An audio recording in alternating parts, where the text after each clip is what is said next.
നമുക്കൊരു 6 മാസം കഴിഞ്ഞ് ഷൂട്ട് പ്ലാൻ ചെയ്യാം. രാഹുലും അപ്പോൾ ഫ്രീ ആയിരിക്കും. ഒരു 50-60 ഡേയ്സ് മതിയാവില്ലടോ. 30 ദിവസത്തെ 2 ഷെഡ്യൂൾ, ഇടയ്ക്കുള്ള ബ്രേക്ക് ഉൾപ്പെടെ കൂട്ടിയാലും നമുക്ക് അടുത്ത മഴയ്ക്ക് മുമ്പേ പടം റിലീസ് ചെയ്യാം. വെക്കേഷൻ സീസൺ ആയിരിക്കും, ഇഷ്ടം പോലെ ഫാമിലി പടം ഇറങ്ങുന്ന സമയം. അതിനിടയിൽ നമ്മുടെ ഈ ഒരു ത്രില്ലർ, ഓഡിയൻസിന് അതൊരു ഡിഫറെന്റ് എക്സ്പീരിയൻസ് ആയിരിക്കും.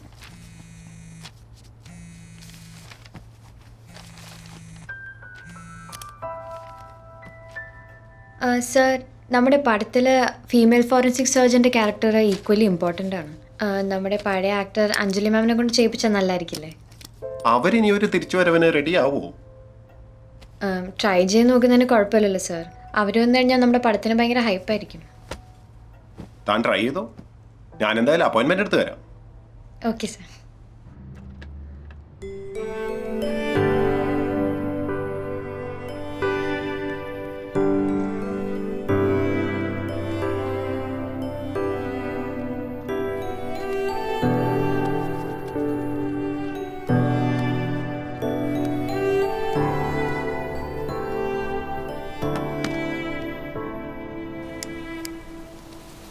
ആ ഉണ്ടടാ, എൻ്റെ പോർട്ട്ഫോളിയോയിൽ എല്ലാം ഉണ്ട്.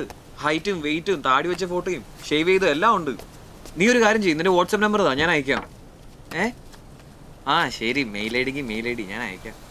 നീ അയക്കും, ഞാൻ അയച്ചിട്ടുള്ളൂ. വേണോ? ഞാൻ നിർത്തിയതാ, വലിച്ചിട്ട് അവളുടെ അടുത്തേക്ക് എല്ലാം പറ്റൂല. കുഞ്ഞിനെ അത് അഫക്റ്റ് ചെയ്യുമെന്ന് ഞാനൊരു ബുക്കിൽ വായിച്ചായിരുന്നു. നീ ഈ ബുക്കൊക്കെയാണോ വായിക്കണേ? അത് വിട്, മീറ്റിംഗ് എന്തായി?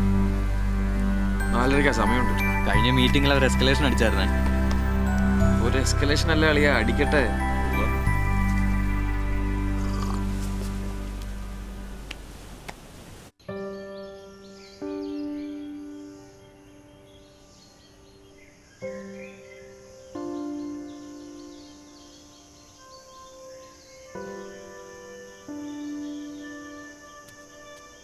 മോളെ അകത്ത് കയറിയിരിക്കോട്ടോ, മേഡം ഇപ്പൊ വരും. ആ ശരി.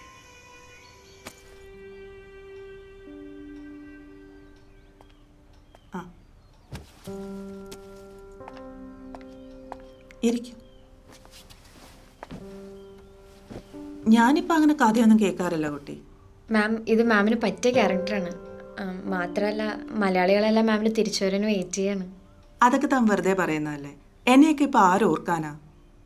അല്ല മാം. എടുക്കൂട്ടോ.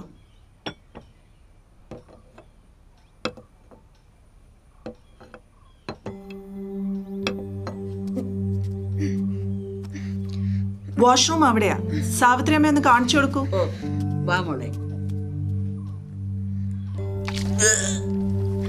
നല്ലോണം ഛർദിച്ചോ, നല്ലതാ.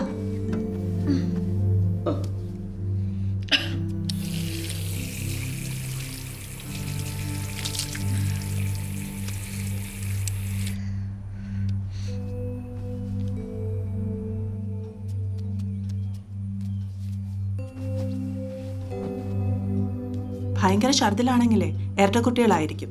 ഞാൻ ഗൂഗിളിൽ വായിച്ചിട്ടുണ്ട്. തനിക്ക് ട്വിൻസ് തന്നെയാ. മാം, ഞാൻ കഥ പറയട്ടെ? കഥ പറഞ്ഞിട്ട് പ്രത്യേകിച്ച് കാര്യമൊന്നുമില്ല. പിന്നെ തനിക്ക് നിർബന്ധമാണെങ്കിൽ പറഞ്ഞോ.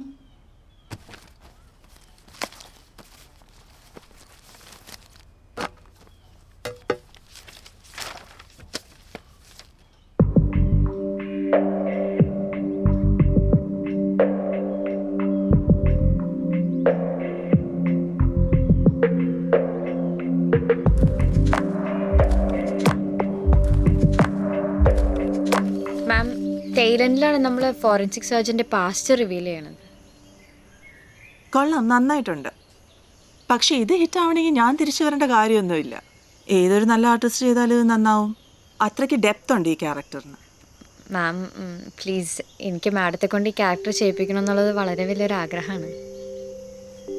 സാറയ്ക്കിപ്പം ഞാൻ പറയുന്നത് മനസ്സിലാവില്ല. ഒരു 10 മാസം കഴിയട്ടെ. ഈ വീടും കുട്ടികളെയൊക്കെ വിട്ട് എനിക്ക് 3-4 മാസം ഒന്നും മാറി നിൽക്കാൻ പറ്റില്ല സാറ്. മാഡത്തെ പോലെ ഇത്ര ടാലൻ്റ് ഉള്ള ഒരാളെ വീട്ടിലിരിക്കാന്നൊക്കെ പറഞ്ഞാൽ 2003 തോന്നുന്നു. ദാസ് സാർ കലാപം എന്ന് പറയുന്ന സിനിമയുടെ കഥ പറയാൻ ഇവിടെ വന്നിരുന്നു. അന്ന് ഞാൻ അഭിനയൊക്കെ നിർത്തി വെച്ചിരിക്കുകയായിരുന്നു. അശ്വിൻ അന്ന് 1 വയസ്സ്. ഗംഭീര കഥ, അതിലും ഗംഭീര ക്യാരക്ടർ. പക്ഷെ എനിക്ക് ചെയ്യാൻ പറ്റിയില്ല. അങ്ങനെയാണ് ആ റോള് റോസ്ലിന് പോയത്. അവർക്ക് അതിന് നാഷണൽ അവാർഡ് കിട്ടി ബെസ്റ്റ് ആക്ട്രസിന്. അന്ന് എനിക്ക് വിഷമം തോന്നി. പക്ഷെ ഇന്ന് ആലോചിക്കുമ്പോൾ ആ അവാർഡിനേക്കാളും എത്രയോ വിലയേറിയ കാര്യങ്ങൾ എനിക്ക് ജീവിതത്തിൽ നിന്ന് കിട്ടി. അതൊക്കെ കൊണ്ട് ഞാൻ ഹാപ്പിയാണെന്ന് തോന്നുന്നു.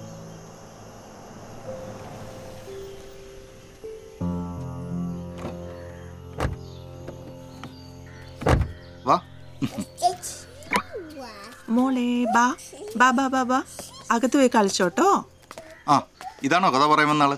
ആ അതെ അതെ, എങ്ങനെയുണ്ട് കഥ? ഇഷ്ടപ്പെട്ടോ? നല്ല കഥയാ. ഇവളോട് ഇങ്ങനെ വീട്ടിൽ കുത്തിയിരിക്കാതെ അഭിനയിക്കാൻ പോയിക്കൂടെ എന്ന് എത്ര കാലമായിട്ട് പറയുന്നതെന്നറിയോ? വല്ല ആഡോ റിയാലിറ്റി ഷോയിലെ ജഡ്ജായിട്ടൊക്കെ പോകാൻ ഞാൻ നേരത്തെ സമ്മതം കൊടുത്താ. അതാകുമ്പോൾ കാശും കിട്ടും. പിന്നെ മലയാളത്തിലെ ഒരു പ്രിയപ്പെട്ട നടിയെ ഞാൻ വീട്ടിൽ പൂട്ടിയിട്ടിരിക്കുകയാണെന്നുള്ള പരാതി അങ്ങ് മാറുമല്ലോ.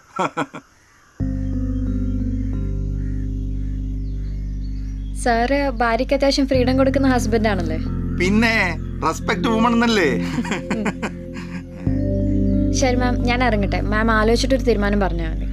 ഓക്കെ, ശരി ശരി. ശരി. അവിടെ ഒരു സമ്മതം കൊടുക്കല്.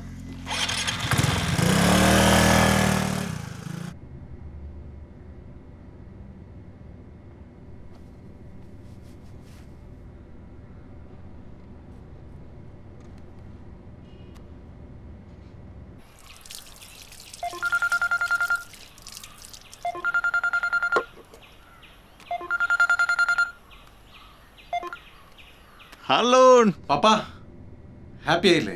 ആയില്ലെന്നോ? അവളുടെ ആദ്യത്തെ സിനിമയല്ലടാ. ഈ വാർത്ത കേൾക്കാൻ എത്ര കാലമായി കാത്തിരിക്കുന്നു. FTFS. സാറാ വേറൊന്നും പറഞ്ഞില്ലേ? വേറെന്ത് പറയാ? ഇതെന്താണ് അതിൻ്റെ കാരണങ്ങൾ എന്തൊക്കെയാണ്, അതിൻ്റെ ചികിത്സാ സാധ്യതകൾ എന്തൊക്കെയാണ്, ചികിത്സിച്ചില്ലെങ്കിൽ ഡയബറ്റീസ് കൊണ്ട് എന്തൊക്കെ ദോഷങ്ങളുണ്ടാവാം എന്നൊക്കെ പറയുന്നതിനായി എന്നോടൊപ്പം ഡോക്ടർ ജോയ്സ് അനുഗ്രഹം. അദ്ദേഹം എറണാകുളത്തെ ഗ്രൂപ്പ് ഹോസ്പിറ്റലിലെ ഡയബറ്റോളജിസ്റ്റാണ്. അദ്ദേഹത്തോട് ഇതാരാണോ ഈ നേരത്ത്? ആ സാറാ, ദേ പപ്പയും മമ്മിയും അകത്തുണ്ട്. ആഹാ, ഇപ്പോഴാണോ വിൻസെന്റ് വരാൻ തോന്നിയത്? ഒരു നല്ല വാർത്തയൊക്കെ അറിഞ്ഞിട്ട്. അതെ, പറമ്പിൽ കുറച്ച് പണിക്കാർ നിൽപ്പുണ്ടായിരുന്നു. അതാ അതൊക്കെ വിട്ടേച്ച് വരാൻ ഞാൻ പറഞ്ഞു. ഞാൻ ചെന്ന് എന്തേലും ഒരു മധുരം എടുത്തോണ്ട് വരട്ടെ. സന്ധ്യയും പിള്ളേരൊക്കെ എന്താ പറയുന്നു? സുഖമായിരിക്കുന്നു. പിള്ളേരെ കൊണ്ട് വലിയ ശല്യാന്ന് തോന്നുന്നു. രണ്ടും ഭയങ്കര പോക്കരികളല്ലേ, മാനേജ് ചെയ്യാൻ.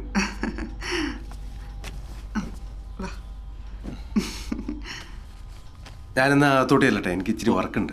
ആ ശരി. നിങ്ങളെന്നാ സംസാരിച്ചിരിക്കും. ഇതെന്താ? ഇത് നിനക്കൊള്ളാം. പപ്പയും മമ്മി ഇത്ര ധൃതി പിടിച്ച് വരേണ്ട കാര്യമില്ലായിരുന്നു. വരാണ്ട് പിന്നെ കർത്താവിനെ 101 മെഴുകുതിരി അന്നിരുന്നേ അറിയോ? അത് ക്യാൻസൽ ചെയ്തേക്ക്. നീ എന്തോ സാറാ മോളെ പറയുന്നേ? മോളെ മികച്ചല്ലേക്ക് ഞാൻ സംസാരിക്കും. എന്താടേ പപ്പ പറയട്ടെ?